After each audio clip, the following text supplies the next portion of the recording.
सभी दर्शकों को मेरा एक बार फिर नमस्कार। मुस्कुराता भारत और आईवाईएस टीम, सबसे पहले तो युवा सोच और नई दिशा और मुस्कुराता भारत की कहानी। आज मेरे साथ एक ऐसी महिला, एक बीजेपी की ऐसी युवा नेत्री जो सिर्फ नेता नहीं, एक सोच रखती हैं। आईवाईएस टीवी के इस विशेष प्रोग्राम में दीदी, सबसे पहले तो आपका बहुत बहुत स्वागत है। आपने हमको समय दिया। श्रीमती मधु शर्मा मेरे साथ हैं। आइए जानते हैं कुछ सवाल उनसे। आज आप भाजपा से कैसे जुड़ी? एक, राजनीति में कदम कदम रखने की प्रेरणा क्या थी? और मुस्कुराहट का किसी के भी जीवन में क्या संबंध होता है? पहला क्वेश्चन है आपका कि मैं राजनीति में भाजपा से कैसे जुड़ी, राजनीति में कैसे आई। जी। तो अगर मैं अपना जैसे पिताजी की तरफ से मैं आपको बताऊंगी तो मेरे पिताजी पंडित राधेश्याम शर्मा माठ से विधायक रहे और बहुत कम एज में वो 30 साल की उम्र में विधायक बन गए थे और 25 साल की उम्र में उन्होंने पहला इलेक्शन लड़ा था। तो शायद वो कहीं ना कहीं पूरी जिंदगी पापा ने जो संघर्ष पापा का देखा, हमने पापा को हमने बहुत ऊंचाइयों पे भी देखा, हमने चुनाव जीतते हुए भी देखा, चुनाव हारते हुए भी देखा। तो घर में वो परवरिश जो हुई वो एक राजनीतिक पृष्ठभूमि में हुई। तो कहीं ना कहीं जैसे कहते हैं ना, कुछ अंतर्निहित चीजें होती हैं, तो जी। शायद राजनीति वहां से आई। और भाजपा में आने की बात ये थी कि अचानक ही सब कुछ हुआ कि कुछ लोग जो पापा के साथ थे वो बाद में भाजपा में आ जी। गए थे।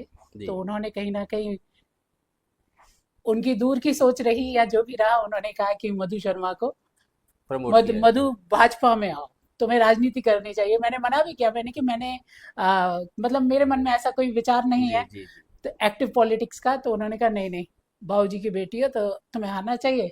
तो बस अचानक ऐसे हो गया। और फिर भाजपा में आने का ये था कि जैसा मैंने देखा था, बहुत सारी चीज़ों से जुड़ी रही। और अ, मतलब मुझे लगा कि नहीं, भाजपा में जो पापा के साथ के ही लोग थे तो उनके साथ वजह से कह लीजिए, या खुद से मैंने जैसे मोदी जी का जो मैं हम्म। देख रही थी शुरुआत से जी। कार्यकाल, जी। जो एज अ गुजरात के मुख्यमंत्री के तौर जी। पे, जी। तो मुझे लगा नहीं, भाजपा से जुड़ने में कोई बुराई नहीं है। एक विधायक परिवार की बेटी, तो जीत पे तो सभी मुस्कुराते हैं।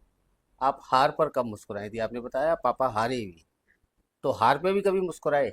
हमारे यहाँ देखिए, मैं एक बार बताती हूँ, और जो मैं आजकल कहना भी चाहती हूँ, कि किसी भी नेता का जमीन से जुड़े होना बहुत जरूरी होता है। जी।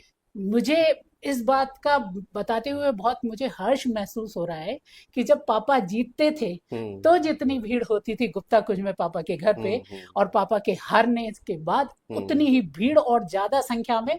और हम्म। मुझे लगता है मैंने अपने पिताजी को कभी भी, वो हम्म। कहते हैं ना कि क्या रंज, किस हम्म। जीत का हार हम्म। का क्या रंज क्या हम्म। खुशी। हम्म। तो मैंने पिताजी को कभी भी दुखी होते नहीं देखा, और शायद वो ही हम तीनों भाई बहनों के अंदर वो चीज आई।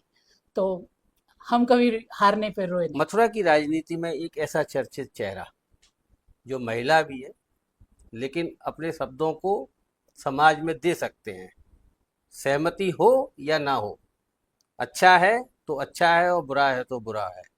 मधु शर्मा क्या सोचते हैं खुले बोलने पे?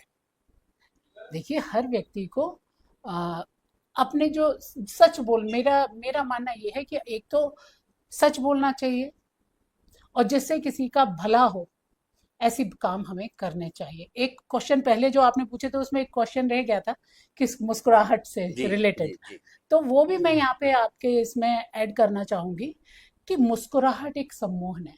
बहुत अच्छा। सच सच बोलेंगे हम, जी। और हमारे अंदर जो विश्वास है, जी। जो हम दृढ़ संकल्पित हैं अगर किसी कार्य को करने के लिए, जी। उसके लिए जब हम किसी से मुस्कुरा के बात करेंगे, हम्म। तो शायद सामने वाला हमारा विरोधी हो, लेकिन अगर हम मुस्कुराएंगे तो वो हम्म। भी हमें मुस्कुरा कर जवाब देगा। तो मैं तो ये चाहती हूँ, आपका ये जो खूबसूरत संदेश है मुस्कुराता भारत, कि ये बहुत अच्छा संदेश है। हम मुस्कुराएंगे तो सामने वाला मुस्कुराएगा। और जब दो लोग बैठ के मुस्कुराते हुए किसी चर्चा पर बात, कोई चर्चा करेंगे किसी विषय पर, जी। तो उसके रिजल्ट भी अच्छे आएंगे। दीदी। और महिला, जैसे जी। आपने दूसरा प्रश्न पूछा कि महिला होते हुए क्या जी। चुनौतियां, जी। या हम कैसे सच का विवाद, सामना कर विवाद सकते जो हैं आप क्या। तो बोलते हैं, तो देखिए, यहाँ पे बात महिला पुरुष की नहीं आती। ये बात ठीक है कि पुरुष प्रधान समाज में महिलाओं को दिक्कतें आती हैं, लेकिन अगर हमने ठान लिया, जी मैं एक लाइन को हमेशा बहुत मैंने अपने जीवन में उतारा है, जो आप देखा भी हो आपका जी अपने जी फेसबुक वगैरह पे, जी एक लाइन चलती है कि मान लो तो हार है और ठान लो तो जीत है। जीत है। तो हमने अगर ठान लिया है और हमने सोच लिया है कि हमें समाज में काम करना है, तो उसके लिए अगर हम सच बोलेंगे, हो सकता है शुरू में हमारा विरोध हो, लेकिन बातें, अगर हमारी बातें सही हैं और सच्चाई पूर्वक हैं और दिल से हैं, तो उसके रिजल्ट अच्छे आते हैं और लोग हमारी बात को मानते भी हैं। संघर्ष तो करना पड़ता है सच बोलने पे। दीदी, मार्च से मथुरा तक का सफर और मथुरा जिले का सफर, जी।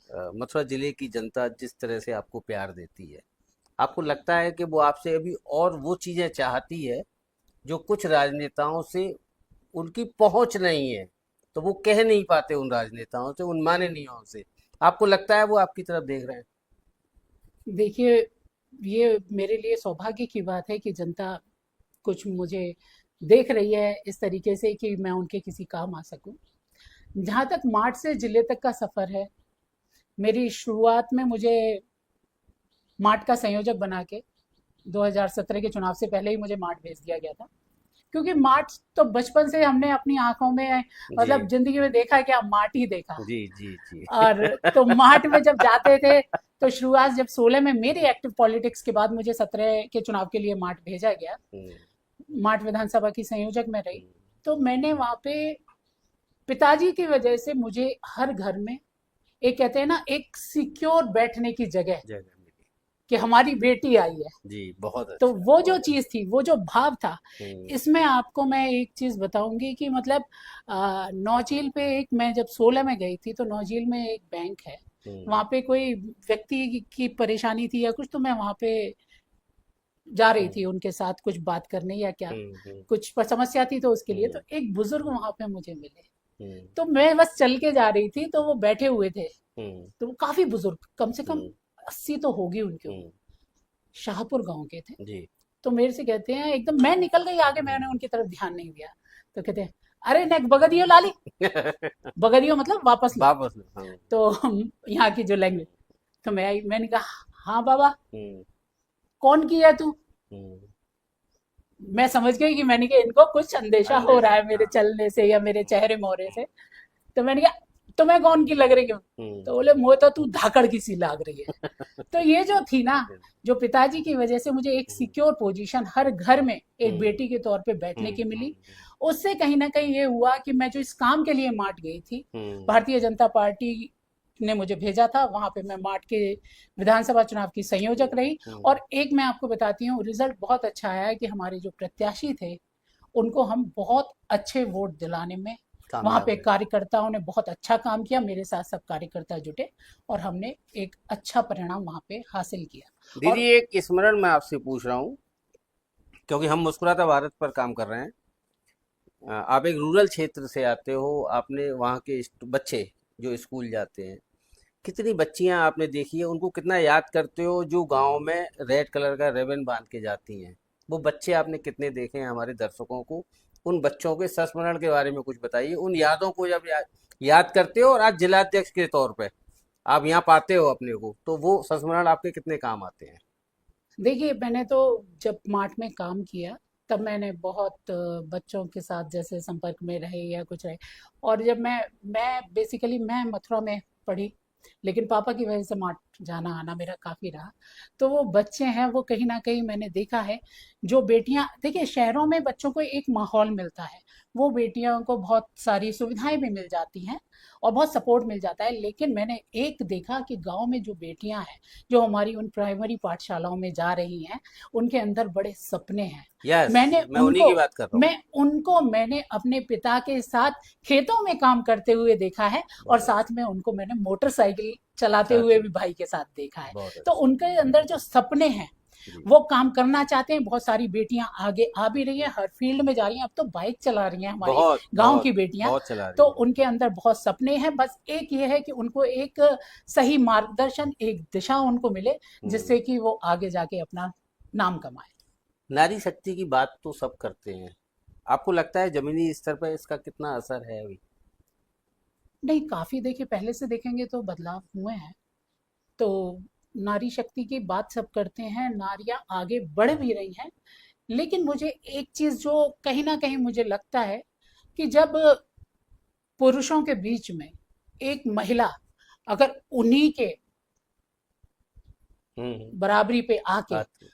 क्रॉस करके आगे जा रही होती है, तो कहीं ना कहीं देखिए, आप भाई हैं, आप जी भी जी पुरुष हैं, जी जी लेकिन जी एक टेंशन तो होती है जी जी कि ये कैसे। जी लेकिन अगर सही, कुछ ऐसे लोग होते हैं जो काटते भी हैं, लेकिन कुछ लोग हमारे ही भाई होते हैं जो हमें बहुत सपोर्ट भी करते हैं। बहुत। तो जहां नारी शक्ति की बात आई है, नारी के अंदर अपनी बहुत, कहते हैं ना कि वाकई नारी में बहुत शक्ति है, और बहुत मतलब बहुत आगे तक जा सकती है।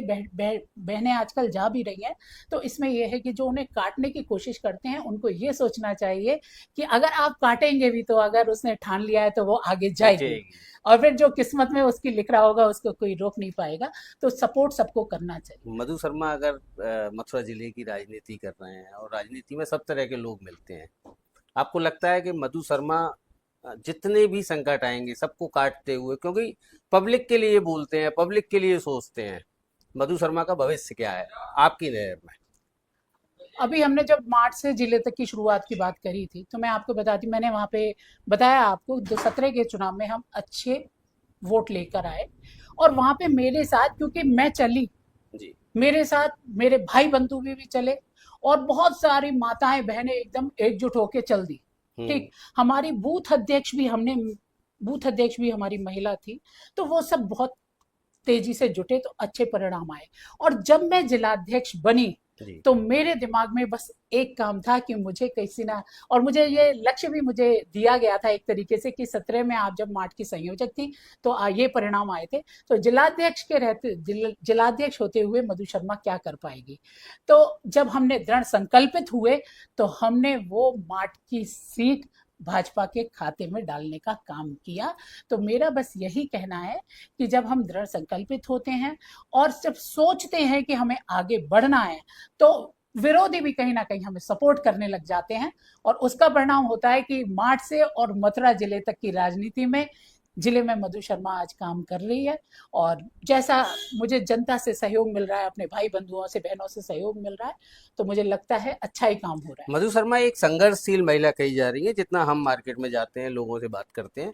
आपको लगता है मथुरा की जनता कुछ माननीयों को लेके कुछ भ्रम में है? उनके बयानों को लेके हो, उनके कामों को लेके हो, वो पब्लिक से दूर जा रहे हैं, इस तरह के कुछ भ्रम है मार्केट में, आपको लगता है? देखिए, संघर्ष तो हर व्यक्ति की लाइफ में होता है।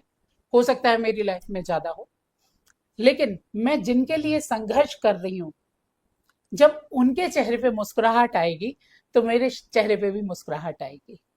और जिन मान्यजों की आप बात कर रहे हैं, हम्म।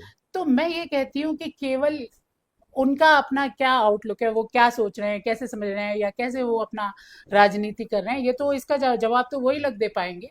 लेकिन मैं इतना जनता की तरफ जब मैं देख के कहती हूँ, तो मैं एक बात कहती हूँ कि हम्म। हम, मेरे हिसाब से अच्छा उत्तराधिकारी वो होता है हम्म। जो जो विरासत में दी हुई मिली हुई चीज को और आगे बढ़ाता है। हम्म। जब हम पढ़ते थे, तब भी बीएसए कॉलेज से मैंने लॉ हम्म। किया, जाते से, जब हम्म। जो बस स्टैंड के ऊपर हम्म। पुल है, वहां पे तब भी पानी भरा और होता आज था। भी बढ़ता है। आज और ज्यादा भर रहा है। तो माननीय है तो कहाँ? वही मैं कह रही हूँ। तो फिर ये समस्या हम किसी पर टाल नहीं सकते। जी। इन चीजों का अगर हम काम कर रहे हैं, तो ये आज उसका सब कुछ तो अपना ही है। जी। देखिए, हमारे सभी, कहीं भी कोई दिक्कत आ रही है तो हमारे सांसद भी हैं, सब हैं, विधायक भी हैं, मेयर भी हैं। तो ये अब टालने वाली स्थिति नहीं है। इस दीदी, चीज पे दीदी काम एक करना पड़ेगा, सबको दीदी एक मिलके काम करना पड़ेगा। दीदी एक पर्सनल क्वेश्चन मैं आपसे पूछ रहा हूँ। ब्रांड की ज्यादा वैल्यू होती है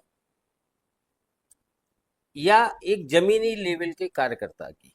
आपको क्या लगता है कि मथुरा में लड़ने वाले लोगों की कितनी जरूरत है भारतीय जनता पार्टी को? देखिए, नेता के लिए तो जमीनी होना बहुत जरूरी है। आप जनता के सुख दुख में नहीं जाएंगे, जनता से आप कनेक्ट नहीं होंगे, तो फिर मुझे नहीं लगता कि ब्रांड कोई मायने रखेगा। ब्रांड आपका एक बार चल सकता है, ठीक है, और आप ज्यादा से ज्यादा उसे 2 बार चला लेंगे, ठीक। लेकिन अगर आप जनता से कनेक्ट नहीं होंगे, जनता के सुख दुख में शामिल नहीं होंगे, तो मुझे लगता है कि दिक्कतें खड़ी हो जाएंगी। मेरा मानना है कि वैसे तो भाजपा का प्रत्येक कार्यकर्ता जमीन से जुड़ा हुआ रहता है, लेकिन अगर कहीं पे कोई लोग ऐसे हैं जो कहीं ना कहीं एक सेलिब्रिटी के तौर पे काम कर रहे हैं, तो मुझे लगता है वो सेलिब्रिटी होना उनकी पर्सनल लाइफ में एक अलग बात है, लेकिन जब आप एक जनप्रतिनिधि चुने जाते हैं तो आपको जनता के बीच में रहना चाहिए। दीदी, एक क्वेश्चन मैं आपसे और लूंगा। मथुरा की राजनीति में आपको क्या लगता है कि महिलाओं को कितना स्थान दिया जा रहा है भारतीय जनता पार्टी के द्वारा? एक बात। दूसरी बात, मधु शर्मा को अगर छोड़ दें, तीन ऐसे महिलाओं के नाम जो आपको लगता है मथुरा की राजनीति में सक्रिय हैं या उनको पार्टी सक्रिय करना चाहती है। मथुरा में महिलाओं की स्थिति को अगर आप कहेंगे भारतीय जनता पार्टी के तरफ से, तो देखिए, मैं जिलाध्यक्ष थी तो मैंने बूथ अध्यक्ष भी महिलाएं अपनी बनाई थी। बूथ पे हमारी एक बहन अगर काम कर रही है तो वो पूरे गांव की बहनों से कनेक्ट होती मैम, है। तीन और नाम बताइए ना पहले। पहले आपका पहला प्रश्न तो ये था। जी जी आपका पहला प्रश्न ये था। जी तीन नामों पे हम बाद में आएंगे। जी। अब ऐसे एक 5 विधानसभाएं मैम दीदी, और 3 नाम पूछे हैं मैंने आपसे मधु शर्मा के अलावा। देखिए, ये मेरी नज़र में भारतीय जनता पार्टी का खोखलापन है। मैं एक पत्रकार होने के नाते कह रहा हूँ, महिलाएं कहाँ हैं? नहीं, महिलाएं हमारे यहाँ है, महिला मोर्चा भी बना हुआ है हमारे यहाँ, जी। उसमें महिलाएं ही काम कर तो रही हैं, महिलाओं ऐसा को नहीं है। मौका क्यों नहीं मिल रहा? नहीं, वो जिलाध्यक्ष पद पे है, महानगर अध्यक्ष पद पे महिलाएं हैं, ऐसा नहीं है कि महिलाएं नहीं है। कहाँ है दीदी, आप देखिए, बताइए ना। मोर्चों का गठन है हमारे यहाँ और महिलाएं उसमें हैं। लेकिन एक ये जो कहते हैं कि एक बतौर नेता नेता एक जैसे दिखना दीदी चाहिए, दीदी, मैं आपसे वैसे केवल थोड़ा सा ये दिख। कहने का प्रयास कर रहा हूँ कि स्टाम्पिंग लोग बहुत हो गए हैं भारतीय जनता पार्टी में। ऐसा मुझे लगता है कि इनको टिकट मिलनी है तो मिलनी है। तो वो महिलाएं कहाँ हैं संघर्ष करने वाली? भारतीय जनता पार्टी तो महिलाओं को बहुत आगे लेके आ रही है ना। देखिए, महिलाएं तो हैं, जी बशर्ते जब महिलाओं की टिकट वाली बात आपने कही, महिलाएं तो हैं। मेरे संपर्क में भी बहुत सारी महिलाएं कार्यकर्ता हैं और ऐसी ऐसी जुझारू कार्यकर्ता हैं, महिलाएं तो हैं। लेकिन जब बात टिकट की आए, और वो मधु टिकट, एक सेकंड, मैं ये कह रही हूँ कि वो टिकट अपने अपने परिवार में ना जाए और उन महिलाओं को मिले, तो नेता महिला नेता बहुत सारी आगे मधु आ जाएंगी। मधु शर्मा चर्चित क्यों हुई? अब ये तो मैं जनता जवाब मधु दे शर्मा सकती है इसलिए कि चर्चित हुई कि मधु शर्मा जो मन में आता है देश के लिए, समाज के लिए, शहर के लिए, वो बोलती हैं। ऐसी बेबाक महिलाएं भारतीय जनता पार्टी में क्यों नहीं है?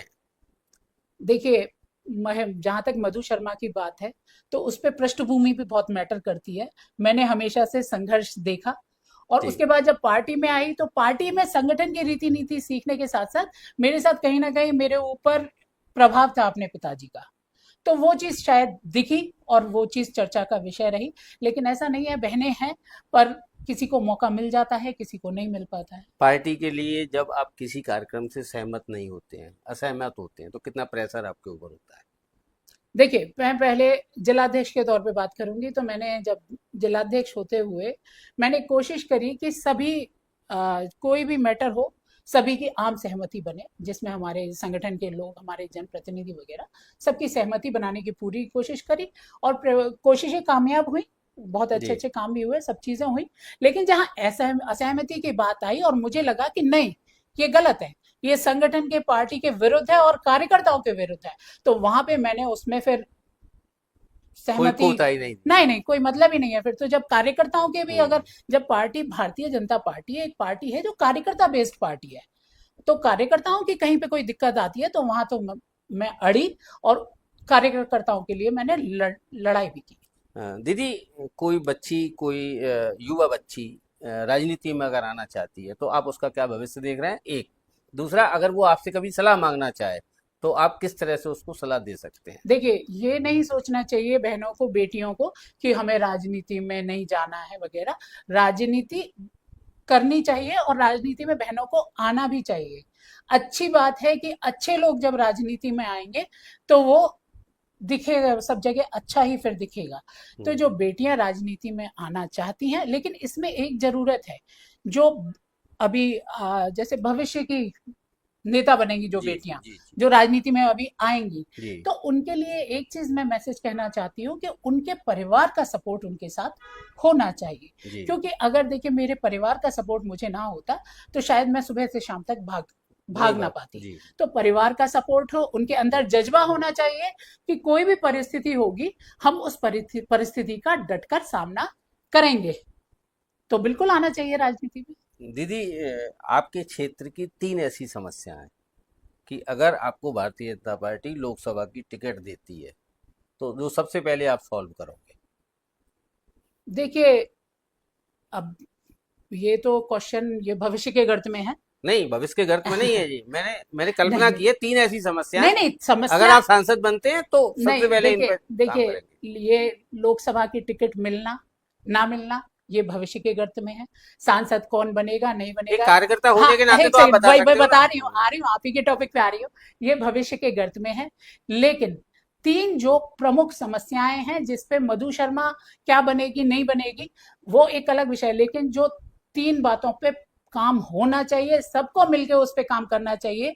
मथुरा को एक कहते हैं ना कि विकसित मथुरा बनाने के लिए जो बहुत हमें अच्छा, काम करना चाहिए। बहुत अच्छा। क्योंकि जो विकास तो हम कह रही हूँ ना कि मैं जब पढ़ हम्म रही थी तब भी पानी भरा हुआ था, आज भी पानी जी भरा हुआ है। जी जी तो वो विकासशील विकासशील ना हो, पहले हम अपने ब्रज को, अपने मथुरा को विकसित बनाएं। उसके लिए एक सबको मिलकर जो प्रयास करना चाहिए। हम्म सबसे पहले तो यहाँ पे, क्योंकि ब्रज एक धार्मिक नगरी धार्मिक है, तो यहाँ पे जो श्रद्धालु आ रहा है हम्म उसके लिए एक जो कहते हैं ना क्राउड मैनेजमेंट का काम जरूर होना चाहिए। बहुत अच्छा। और सबसे बड़ी बात कि जैसे जहां जैसे वृंदावन हम अगर जाएं हम्म तो जो भी हमारे शुरुआती जहां भीड़ होती है छठीकरा से, वहां पे जो मंदिर वगैरह हैं उनके लिए फुटओवर ब्रिज बनने चाहिए। ई रिक्शाओं की जितनी जरूरत है उतने ई रिक्शा रहें।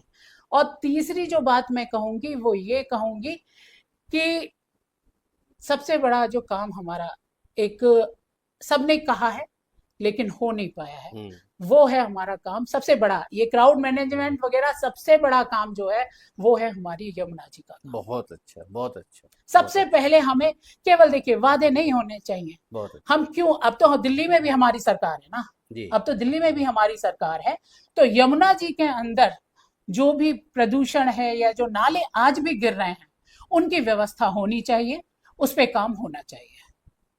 अगर मथुरा की पब्लिक आपकी तरफ देख रहे हैं और आप, कल्पना कर रहा हूँ, सांसद बनते हैं तो जमुना जी, यमुना का जिनका आपने नाम लिया, परम पूजनीय यमुना जी का, आप उनके लिए कितना स्थान रखती हैं उस स्थिति में जाके। देखिए, मेरे लिए सर्वप्रथम हमारे आराध्य कृष्ण कन्हैया जी, जी यमुना रानी, जी ये रहेंगी। और फिर आती है जनता।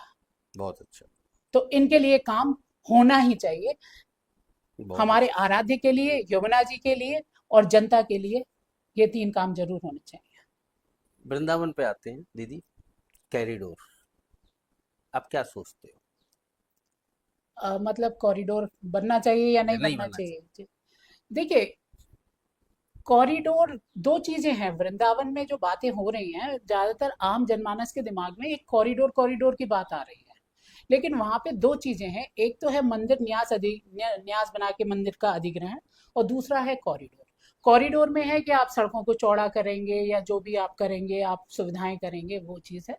और एक मंदिर का अधिग्रहण। मेरी जितनी पिछले, लगातार मैं जनता के भी संपर्क में हूँ, मैं जो महात्मा हैं, संत हैं, उनके भी संपर्क में हूँ, जो विशिष्ट लोग हैं, प्रभावशाली लोग हैं वृंदावन मथुरा के, उनके भी संपर्क में हूँ। जितना मैंने अब तक समझा वो ये समझा कि मंदिर के अधिग्रहण के लिए तो हर व्यक्ति ना कर रहा है। बात आती है कॉरिडोर की। तो कॉरिडोर में मेरा जो, मैंने सबसे बातचीत करने के बाद आपको जो बता रही हूँ, सब चाहते हैं कि जो श्रद्धालु आ रहे हैं, यात्री आ रही है, भीड़, यात्री आ रहे हैं, भीड़ आ रही है, उस पर काम होना चाहिए। लेकिन उसके लिए ऐसा नहीं होना चाहिए कि आप उनको वहां गोस्वामी समाज के बिना सहमति के टूट फूट कर दें। आप सड़क चौड़ा करना चाहते हैं तो उसके लिए हमारे गोस्वामी समाज व्यापारी भाई खुद से अतिक्रमण को हटाने में आपकी मदद करेंगे। पहले एक बार एक प्रयास होना चाहिए, सार्थक प्रयास होना चाहिए कि जो सड़कों को चौड़ा करके और जी। कुछ काम करके अगर काम हो सकता है तो फिर इतनी बड़ी तोड़फोड़ और इसकी आवश्यकता नहीं है। कुंज गलियों का क्या महत्व है हमारे पुरातन में? कुंज गलियां रहेंगी या नहीं रहेंगी? क्योंकि वृंदावन का कहीं ना कहीं मूल स्वरूप कुंज गलियों में भी छुपा हुआ है। देखिए, अगर हम हाईटेक सिटी बनाना चाहते हैं वृंदावन को, तब तो फिर वो कुंज गलियां कहाँ रह पाएंगी। जी। फिर तो आप सोचिए ना कि सारा कॉरिडोर वगैरह बन के या जो भी काम होना है उसमें तो है कि सब टूट फूट होनी है। हम्म। लेकिन अगर हम यहाँ पे माने और जो श्रद्धालु आते हैं वो भी केवल आस्था के लिए यहाँ पे आ रहे हैं, धार्मिक भावना के साथ यहाँ पे आ रहे हैं, तो कुंज गलियों का बहुत बड़ा महत्व है। अब कोई कहेगा कि नहीं, हाँ ऐसा तो नहीं हुआ था उस जमाने में, किसने देखा कि हम भगवान जी के दर से गलियों में गए नहीं गए, ऐसा लोग कहेंगे या जो भी बात होगी। लेकिन कुंज गलियों का हमारे लिए बहुत महत्व है। हम तो आज भी भांडीर वन में, वंशीवट में, निधि वन में आज भी हम मानते हैं कि आज भी वहां पे राधा रानी और कृष्ण कन्हैया वहां पे रात्रि में विश्राम करने आते हैं। तो कुंज गलियों का महत्व है, उन पे टूट फूट नहीं होनी चाहिए। जितना जो जरूरत है उतना काम होना चाहिए, उससे ज्यादा काम नहीं होना चाहिए। मधु शर्मा जी, आज आपकी बर्थडे भी है, तो मेरी तरफ से बहुत बहुत शुभकामनाएं। सावन के इस पवित्र महीने में आप मथुरा के, पहले तो बर्थडे विशेष कर रहा हूँ मैं, और उसके अलावा मैं मथुरा में जो बाहर से पब्लिक आ रही है, मथुरा की जो पब्लिक है, क्योंकि योगी राज भगवान श्री कृष्ण का जन्म स्थान और सावन का पवित्र महीना, आप क्या शुभकामनाएं देना चाहोगे? प्रशासन से क्या कहना चाहोगे? लोकल जो लोग यहाँ के रहने वाले हैं वो लोग परदेशियों से कैसा व्यवहार करें, क्या कहना चाहोगे, क्या संदेश देना चाहोगे? देखिए, श्रावण मास की सभी को हार्दिक शुभकामनाएं। जो श्रद्धालु आ रहे हैं उनका बहुत स्वागत है, अभिनंदन है। और प्रशासन से बस इतना कहना चाहूंगी कि जो बाहर से हमारे लोग आ रहे हैं, श्रद्धालु आ रहे हैं, उनका ध्यान रखा जाए, उनके लिए सुविधाएं होनी चाहिए, व्यवस्थाएं होनी चाहिए, उन पे काम करना चाहिए। और जो बाहर से श्रद्धालु आ रहे हैं उनसे भी इतना कहना चाहूंगी कि आप यहाँ पे वृंदावन में पिकनिक के उद्देश्य से मत आइए। बहुत अगर अच्छा। आपको पिकनिक के लिए जाना है तो अन्यत्र कहीं जाइए। यहाँ पे भाव से और श्रद्धा से आइए, राधा रानी के लिए आइए, यहाँ पे कृष्ण कन्हैया के लिए आइए। तो उनके लिए जब आप आएंगे और उस विचार से आएंगे तो मुझे लगता है कि आपको ज्यादा सुखद अनुभूति होगी। और हमारे ब्रजवासी तो सबसे अच्छा ही व्यवहार करते हैं। और अगर कहीं कोई ऐसा आपने कहा, मुझे तो अभी तक ऐसा महसूस नहीं हुआ, लेकिन अगर कहीं कोई ऐसी बात होती है तो मुझे लगता है हमारे ब्रजवासी हमेशा हमेशा हमेशा मैंने देखा है कि वो तो यही चाहते हैं कि जो हमारा बाहर से जो भी हमें आए, अतिथि देवो भव की हम्म। के लिए काम करते हैं। और जो कॉरिडोर वाली बात अभी आपने कही थी, उस पर एक बात और कहना चाहती हूँ, जो अभी कल परसों का ही प्रकरण है, उसमें यहाँ बहुत आपको प्रशासन के लिए मैं कहना चाहती हूँ कि जो यहाँ पे कॉरिडोर बनाने जा रहे हैं वो बनाएंगे बिहारी जी के आसपास। ठीक है, व्यवस्था कह रहे हैं वहां, लेकिन परसों की ही शायद घटना है, वृंदावन में रुक्मणी विहार पे एक अच्छी खासी चौड़ी सड़क अपने आप धंस गई। इसका तो इसका भी ध्यान इसको रखें। ध्यान रखें कि वहां तो कुछ ऐसा नहीं था कि बहुत पुरानी सड़क थी, अभी थोड़े साल पहले बनी होगी, वो नीचे धंस गई तो और मैं, जेसीबी से तो वो दीदी उठाना इसमें पड़ा। तो दीदी माननीयों का भी काम है ना। नहीं तो माननीय और प्रशासन मिलके ही तो करेंगे ना ठीक, बहुत इसके अच्छा। लिए। दीदी, माननीय और प्रशासन मिलके दीदी करें, जिससे जो आने वाले श्रद्धालु हैं जी, वो कहीं उसमें चले ना जाए। दीदी आपने हमें समय दिया। आपसे अंत में एक क्वेश्चन और लूंगा। हमारी टीम, IYS टीवी की टीम मुस्कुराते भारत पर काम कर रही है, आप जैसे प्रबुद्ध लोगों से विचार ले रही है। आपको क्या लगता है हमारी टीम कैसा काम कर रही है? हमारी टीम से आप आज विशिष्ट सावन का महीना और आपकी बर्थडे, इस पर क्या कहना चाहेंगे? मैं तो ये कहूंगी कि आपका जो सबसे बड़ी बात होती है, जब हम कहते हैं ना कि first impression is the last impression, तो जो आपका टॉपिक है मुस्कुराता भारत, वो वाकई इतना खूबसूरत टॉपिक है कि जब आप उसके लिए किसी से भी बात करने जाएंगे तो मुझे लगता है हर व्यक्ति मुस्कुराएगा ही। और मुस्कुराता भारत जो वर्ड है, जो वाक्य है, ये अपने आप में बहुत सारी चीजों को समेट लेता है। इसमें संवेदना भी है, इसमें खुशी भी है, इसमें एक सम्मिलित रूप है। तो मुझे लगता है जब किसी व्यक्ति के चेहरे पे हमारे किसी कर्म से मुस्कुराहट आएगी बहुत तो पूरे समाज में मुस्कुराहट फैल जाएगी। आप सबको बहुत बहुत बधाई और शुभकामनाएं। मैं तो ये चाहूंगी कि कम से कम अपने जिले से शुरुआत करें, पहले हम मुस्कुराता मथुरा कर दें, और उसके बिल्कुल। बाद जब हम अपने मुस्कुराता मथुरा कर देंगे तो भारत भी मुस्कुराएगा, उसमें कोई शक नहीं है। धन्यवाद मैम, आपने समय नमस्कार। दिया। दीदी धन्यवाद।